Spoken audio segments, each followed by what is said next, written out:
start on time. Seeing we're live streaming to the world apparently. Good morning to anyone who is watching.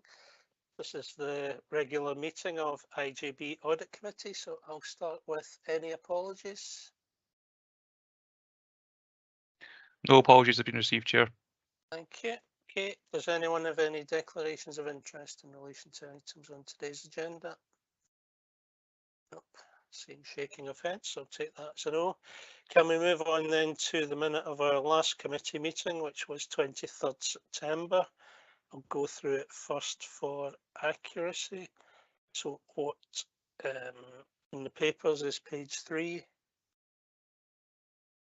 page 4, 5, 6, 7, and 8. Okay, can we take that then as an accurate record? Okay, does anyone have any matters arising to raise that won't come up elsewhere on today's agenda? Nope, I'm not seeing any hands, so I'll move on to item 4 then, which is the Strategic Risk Register. Stephen. Good morning, everyone. Thank you, Chair. So agenda item 4, Strategic Risk Register. There are no new risks have been added to the register since we last met as an audit committee back in September. The main core element of the report is section 4. And in 4.1, we see that there are 9 active strategic risks that have been identified for the current year. 8 are considered as high risk and 1 is a medium risk.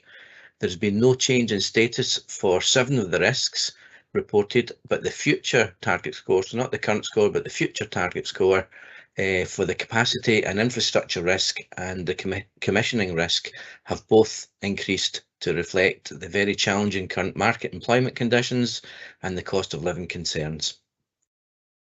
You will see in the table that both those risks that I've just referred to have got a red arrow in the change column, and the key below notes that that simply designates that for both those risks there has been a risk deterioration, and as I say, that is the future control score that has changed.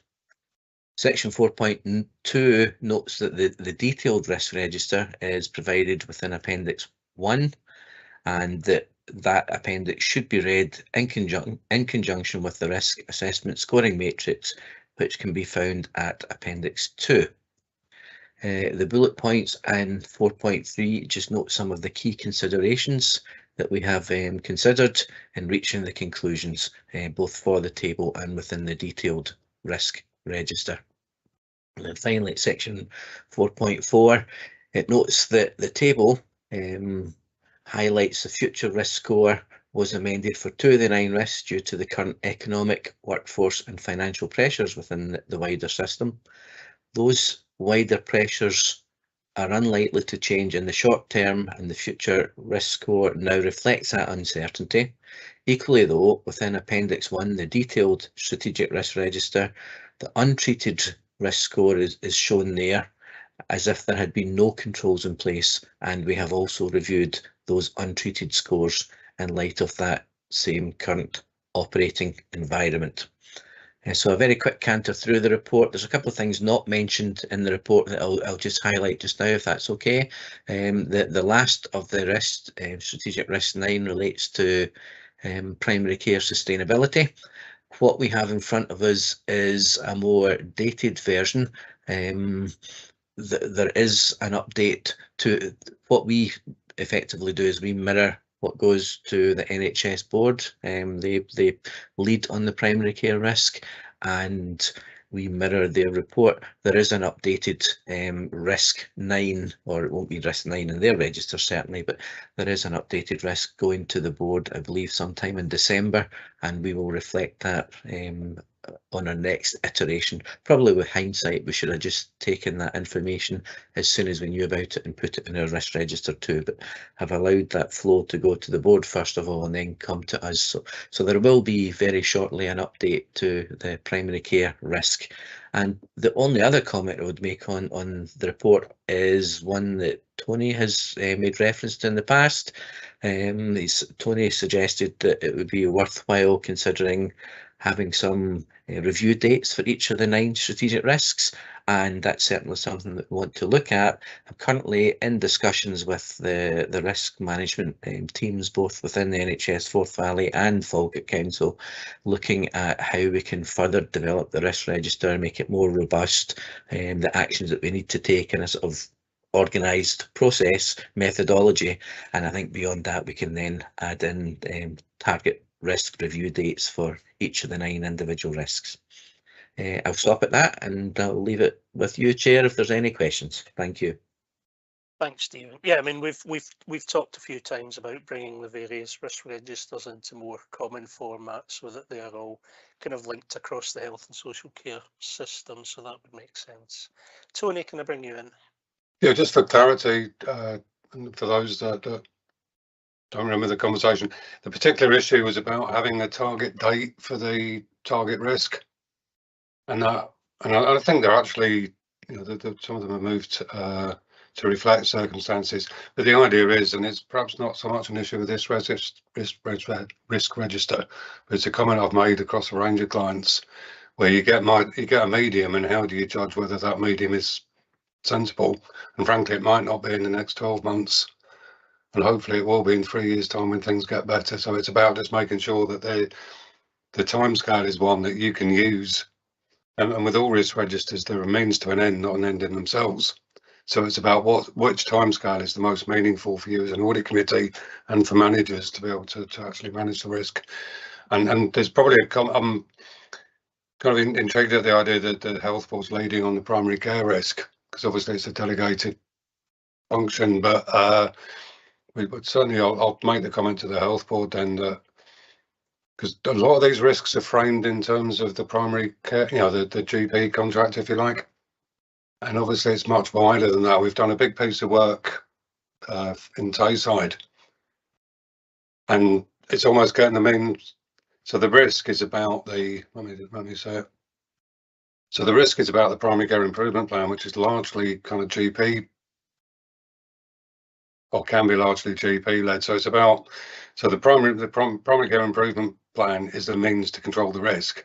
It's not the risk itself, and that's a comment made elsewhere. But I'll work with that through the health board, because, you know, obviously we have the 8 layers on there. The important thing is whether we can deliver the services. That's the key element of the risk, and the plan is just a means of hopefully making sure we can, albeit there's a whole range of other people and other factors involved normally that come into play there. That's all, but yeah, I'll deal with that through the health board. Okay, thanks, Tony. Patricia, did you want to come in on this point? Yeah, we're obviously in a changing environment in relation to that, and the health board will continue to have the responsibility of the contracting arrangements, but they will be passing over to this partnership in the new year. But we certainly can reframe that, and we'll have a discussion with colleagues in NHS about the role in relation to that risk. Tony makes a good point. Thanks. Yeah, I mean, it makes sense that circumstances change, so the framing of the risk and possibly some of the controls would change as well. So we'll leave that for a future discussion. Fiona. Yes, thank you, Chair. I suppose my question in relation to the risk register is, given the pressures across both partners, currently with the NHS, but obviously the council's budget setting process, and I suppose it was just about a pace of updating of the risk register, because there are some things obviously we might not know at the moment, but may potentially be faster moving in terms of a risk being in place, or actually an action on a risk that would reduce it. So it was just a general question on that. Stephen. Thank you. Yes, so the risk register does come to this audit committee, every audit committee, and obviously that's only quarterly, and we've got our next expected statement from Scottish Government will be in a couple of weeks' time, 15th of December. So your point is very valid that, you know, the circumstance could change rapidly just within the next couple of weeks. We also take the risk register though to the strategic leadership team, and that's a standing item there as well. So out with the committee assurance, there is also the senior management review of the risk register on a regular basis, and beyond that, I guess it's my bread and butter to make sure that we manage the financial position as best we can. So we will be reacting on a regular basis. I'm just thinking aloud now, Councillor Colley, but there is also, Patricia has our delegated authority, and I'm sure if there were any urgent pressing issues where we needed to raise any matters, then we have the regular meetings with the chair and the vice chair for the IJB. So if there were any significant changes to the risk register, I'm sure we could take that there too, out with the committee process. So hopefully that gives some assurance. Okay, any further questions or points on the risk register?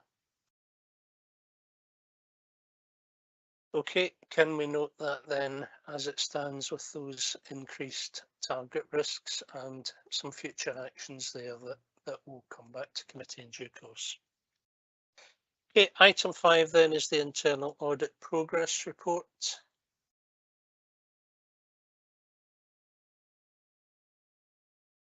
Stephen, are you introducing that, or is that Tony? Tony, I'm happy just to pass that straight Yeah. over to yourself, if that's okay. I was about to dive in. You still got your hand up, Stephen. I was like, it does vary actually. Some work on the council basis, and as chief internal auditor, I have to wait for the CFO to do that. Others we just do it normally.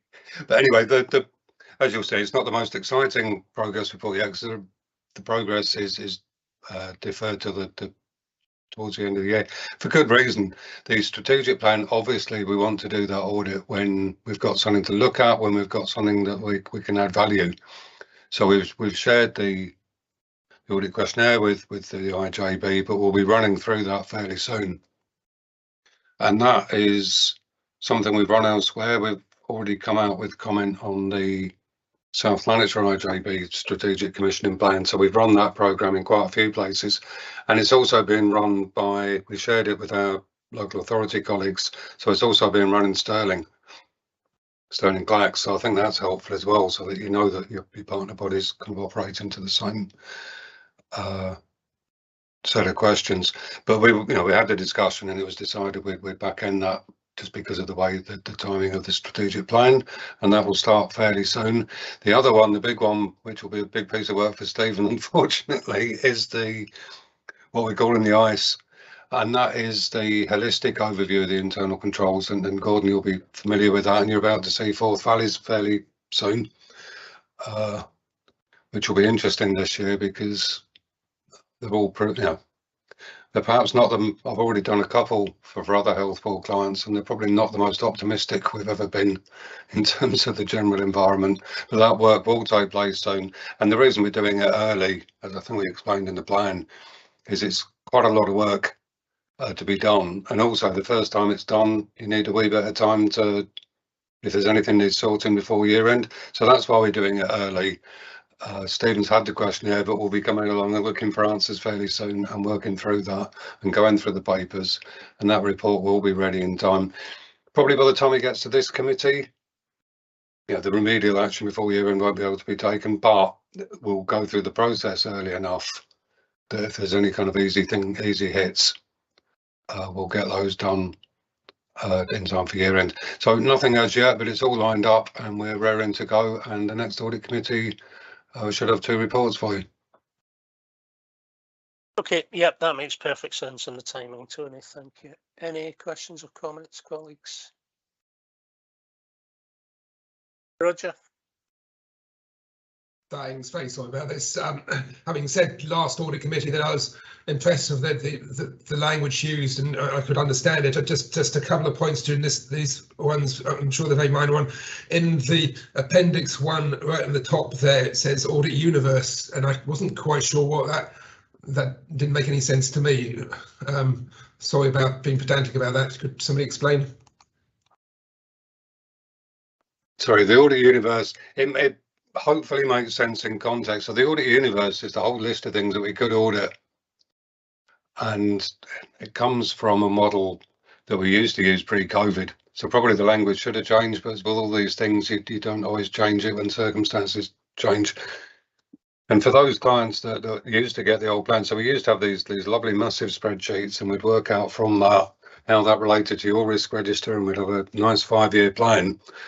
And you could be assured that over the cycle, and this was probably more appropriate for say larger clients like the health boards, where you had big multi-100-day plans, you could see that over the cycle, over the 5-year cycle, we were covering everything, and we'd cover it appropriate to risk, and we use the Pareto principle and all sorts of wonderful things. And unfortunately, post-COVID, that's not the end we're in, because we're dealing with a quite rapidly changing risk profile, and also assurances that we gave a few years ago don't have the meaning. So in the good old days, and for about 20 years, you know, you could audit something and the world didn't change that much, and that assurance tool helped. That's not the environment we're in, so it's much more fast moving, but I'm afraid we're still using old language. But you'll be getting a new chief internal auditor next year who'll be using new shiny language and not outdated relics of a bygone past. But yeah, apologies for that, but that's what an audit universe is. It's the list of everything we could audit if we so wanted. And who knows, maybe next year we'll get back to the good days of massive spreadsheets and entire universes that we can see the coverage of. But for the moment, it doesn't have a lot of meaning, unfortunately. Apologies. Thanks. Okay, thanks, Tony. Yeah, I'm always a big fan of spreadsheets. So yes, I think you're right. I mean, the pace of change, I think, will continue to be fairly high for a few years, which probably isn't a good thing because it's changing in not the best direction. But that's where we are, and we need to do our best to cope with it. Okay, if there's nothing else on item 5, I'll move on to item 6 then, which is the National Audit Report and Inspection Overview. I think this one is you, Stephen. Yes, thank you, Chair. So we have 6 reports that have been published since the last meeting. 4 of them have come from Audit Scotland, 1 from the Accounts Commission and 1 by the Care Inspectorate. The Section 4 is the main part of the report again, so I'll just skip straight to that. We have a table in Section 4.1 that lists the 5 non-inspection reports, and below that, and there's a link within the table to each of the source documents, and then hopefully the paragraphs 4.2 through to 4.6 give a helpful summary and overview of each of those individual reports, should you wish to review them in more detail. The first one of them is the National Fraud Initiative in Scotland in 2022, and we will see that this is an update from the previous exercise, which was run back in 2018-2019. It identifies outcomes valued at £14.9 million, which is 400,000 lower than the previous exercise. The report itself does caveat what that means. It isn't definitive, so it does say that it could be due to less fraud and error, but it could be due to more improved, stronger controls, or it could also be due to data differences. So it gives some form of limited assurance, is what I would say, rather than a definitive assurance. Having fewer outcomes does provide some assurance.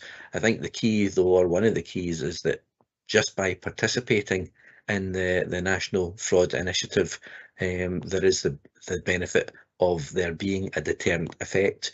Employees and anyone that engages with organisations is aware that the data is cross-matched across different parts of the public sector in Scotland, so it may be a deterrent to fraud.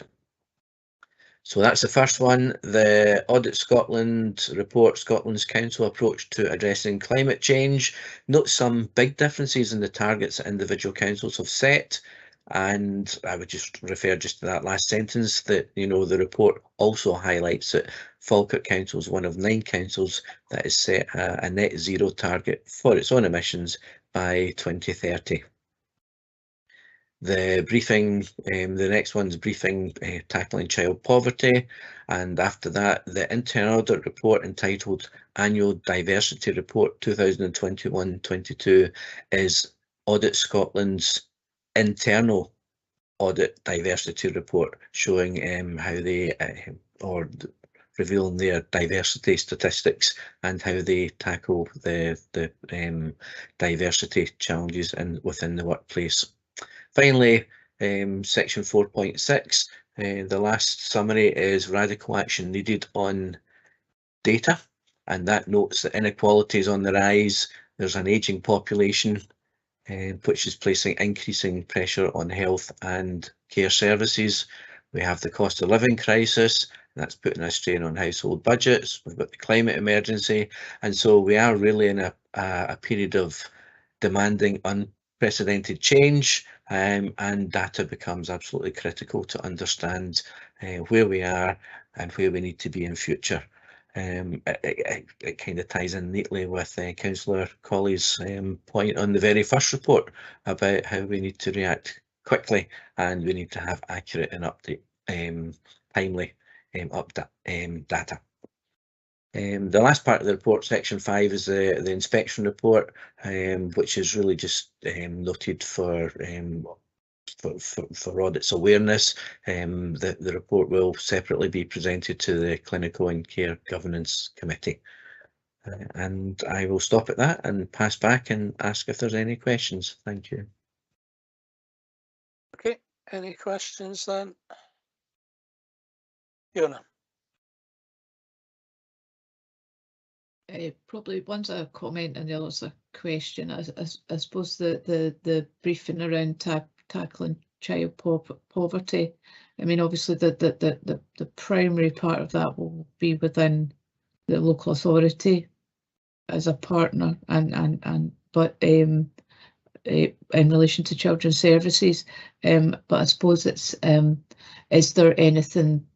I guess, is there anything that we need to have cognizance of in relation to almost the whole family approach and dealing with the health and well-being of adults? And the second point is around the radical action needed on data. And I did look at the data strategy on health and social care when it came out, and is it likely to throw up anything that's going to have significant impacts in terms of additional capacity or resource needed to support any changes within the IJB specifically?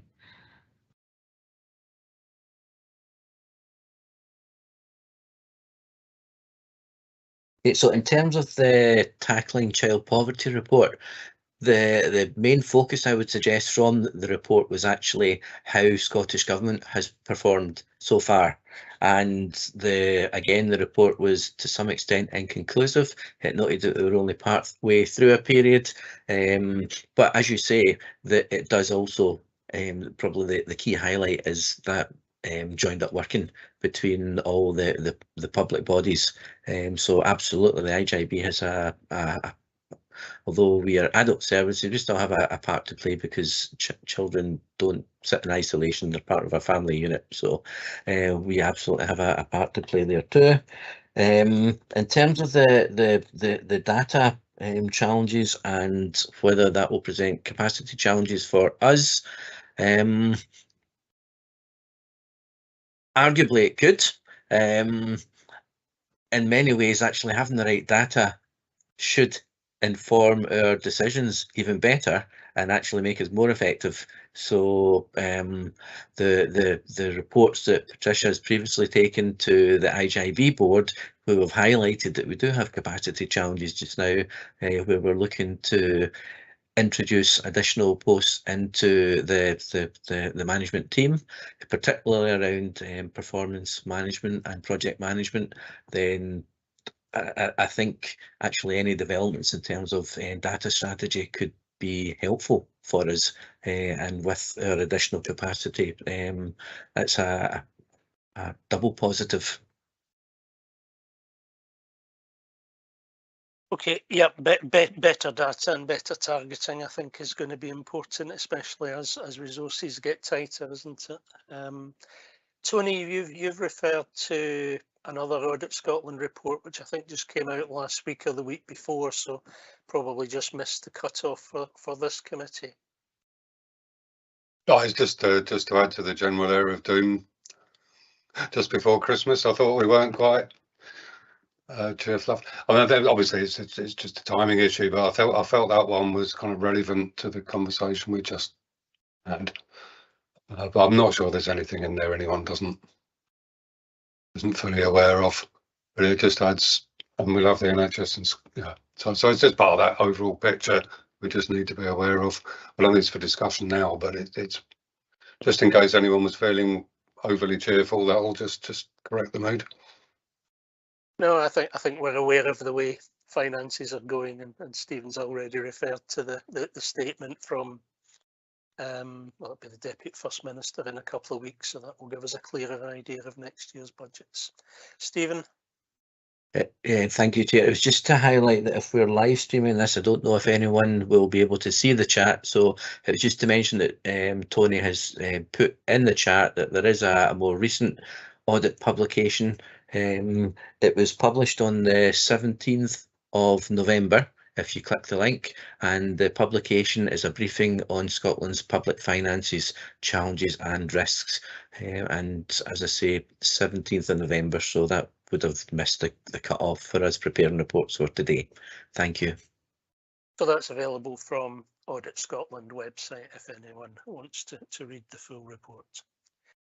Okay, if there's nothing else in item 6, then I'll move on to item 7, which is the committee governance report. Stephen?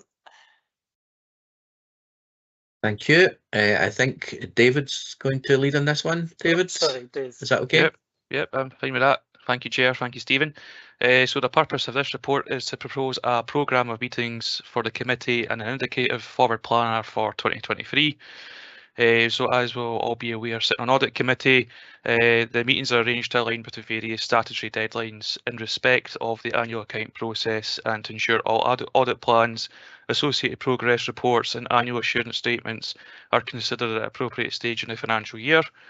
With the exception of the 17th of March, which was feedback from the Chair pre-agenda, the proposed meeting dates for 2023 starting at 9:30 a.m. are the 16th of June, 15th September and 17th November.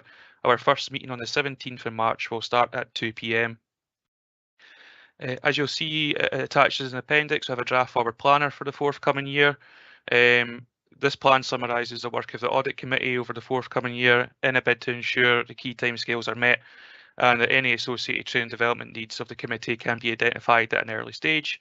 This forward planner may be subject to change and reports will be added to it as we go through the year, so it is a live document. In terms of our meeting arrangements for 2023, as you'll be aware, the board made a decision at its meeting on the 18th of November that we were going to test out a hybrid format for meetings for our Q1 meetings. So that includes the board and its 2 committees, and Forth Valley College is the most appropriate venue for that. So the first meeting will be taking place at Forth Valley College on a hybrid basis, and this policy will be reviewed by the board as and when appropriate. And in terms of that, an equality and poverty impact assessment was carried out and this was considered by the board. So I think that's all from me, Chair, and I'll pass it on back to you. Happy to take any questions. Thanks, Dave. Yep, planner seems fine to me. Can I just confirm, Tony, the audit time scale for next year or for 2023? So I think are we back to normal timescales, having had kind of extensions over the COVID period? I can only answer that for us, I'm afraid, because obviously, I mean, as we can say, there's no external audit team. So the delays, generally speaking, weren't from us. We did our bit. It was the externals. And all I can say at the moment is across the patch, they've been late being appointed. So you would normally have them here by now, bright-eyed and bushy-tailed and telling you all about themselves and what they're going to do and when. So I can't answer. I can tell you we'll be ready on time. We'll be ready for June. I can't tell you about our external colleagues. Just on that subject, by the way, just in terms, I'm not sure I've always been the planner, but it's normally good practice to have a private meeting with the audit committee. Well, you normally say right lot, but it's good practice just in case you did have anything to say, and actually to have that scheduled in at some point. So I don't know if it'd be worth scheduling that in at some point. You'd normally have that with the internal and external auditors. But yeah, as far as it's concerned, I've not even got any general indications because very few of my health board or RJB clients have had their external auditors roll up to the audit committees yet. And the ones that have been quite non-committal. They've used words like try and do our best, which maybe the best they can do. But I mean, they've all been appointed late, which doesn't bode startlingly well. And I know that some of them are still kind of finishing the council audits quite recently, which probably means they're pushed back. So the honest answer is I can't answer for them. I don't think it's guaranteed. I can tell you we'll have our stuff ready on time for June. So that's all we can do. Yeah, fair enough. No, I'm aware from other places that handovers haven't taken place yet from old external auditors to new, and obviously there is a changeover kind of right across the public sector. So all firms are involved both in handing over and being handed over to, which has taken a bit of time. Stephen? It was just to back up what Tony said. We haven't actually had any contact with our new auditors yet. Our new auditor ought to be Audit Scotland themselves rather than one of the private companies.